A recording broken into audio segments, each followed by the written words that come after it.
Assalamualaikum warahmatullahi wabarakatuh. Di sini kami dari kelompok 5 akan menyampaikan materi tentang kepemimpinan situasional. Di sini kami beranggotakan saya sendiri Siska Dian Anggraini dan teman saya Cahya Purnama Putri. Untuk yang pertama akan saya jelaskan mengenai kepemimpinan situasional. Kepemimpinan situasional ini dikembangkan oleh Hersey dan Blanchard. Kepemimpinan situasional ini adalah suatu pendekatan terhadap kepemimpinan yang menyatakan bahwa pemimpin memahami perilakunya, sifat-sifat bawahannya, dan situasi sebelum menggunakan gaya kepemimpinan tertentu. Pendekatan ini menyaratkan pemimpin untuk memiliki keterampilan diagnostik dalam perilaku manusia, yang pada dasarnya konsep gaya kepemimpinan situasional menekankan kepada perilaku pemimpin dengan bawahan saja, yang dihubungkan dengan tingkat kematangan dan kesiapan bawahannya. Kematangan dalam hal ini diartikan sebagai kemauan dan kemampuan dari bawahan untuk bertanggung jawab dalam mengarahkan perilaku diri sendiri. Menurut gaya kepemimpinan situasional ada 3 hal yang saling berhubungan, yaitu yang pertama, jumlah petunjuk dan pengarahan yang diberikan oleh pimpinan. Yang kedua, jumlah dukungan sosio-emosional yang diberikan oleh pimpinan. Yang ketiga yaitu tingkat kematangan dan kesiapan para pengikut yang ditunjukkan dalam melaksanakan tugas, kasus, fungsi, atau tujuan tertentu. Model dasar kepemimpinan situasional. Gaya kepemimpinan versi Riegel dan Slocum. Pemimpin harus mempertimbangkan situasi sebelum memutuskan gaya kepemimpinan mana yang hendak digunakan. Kontingensi situasional pada model adalah derajat readiness atau kesiapan.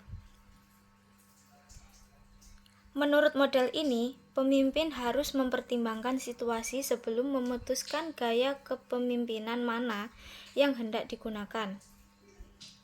Kontingensi situasional pada model ini adalah derajat readiness atau kesiapan. Nah, kesiapan ini adalah kemampuan pengikut untuk memahami tujuan organisasi yang berhubungan dengan mereka dengan pekerjaan secara maksimal tetapi mampu dicapai, dan keinginan mereka untuk memikul sebuah tanggung jawab dalam pencapaian tugas tersebut.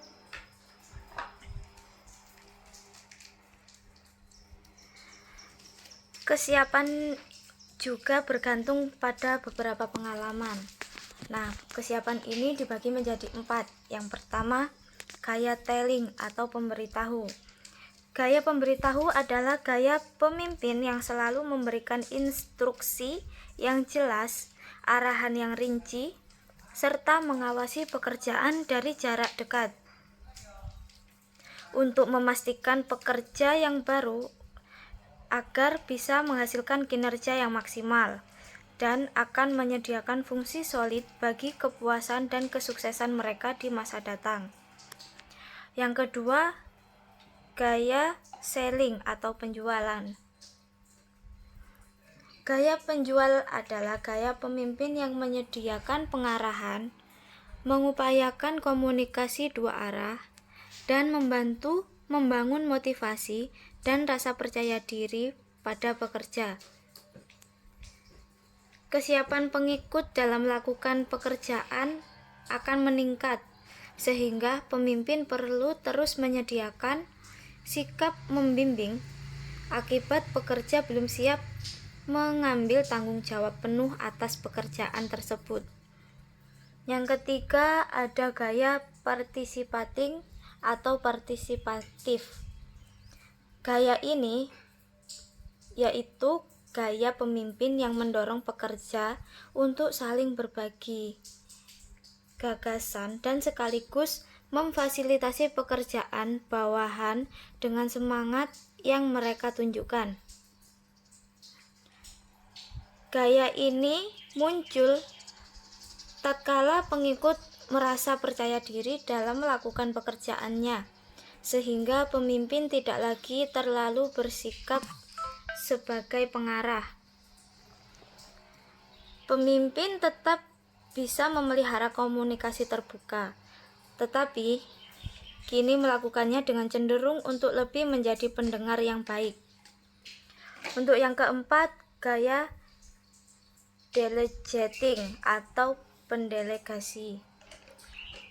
Gaya pendelegasi adalah gaya pemimpin yang cenderung mengalihkan tanggung jawab atas proses pembuatan keputusan dan pelaksanaannya.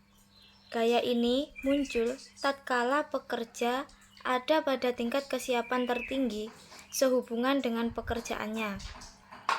Gaya ini sangat efektif karena pengikut dianggap telah kompeten dan termotivasi penuh untuk mengambil tanggung jawab di atas pekerjaannya. Untuk penjelasan yang selanjutnya akan dijelaskan oleh teman saya, yaitu Cahya Purnama Putri.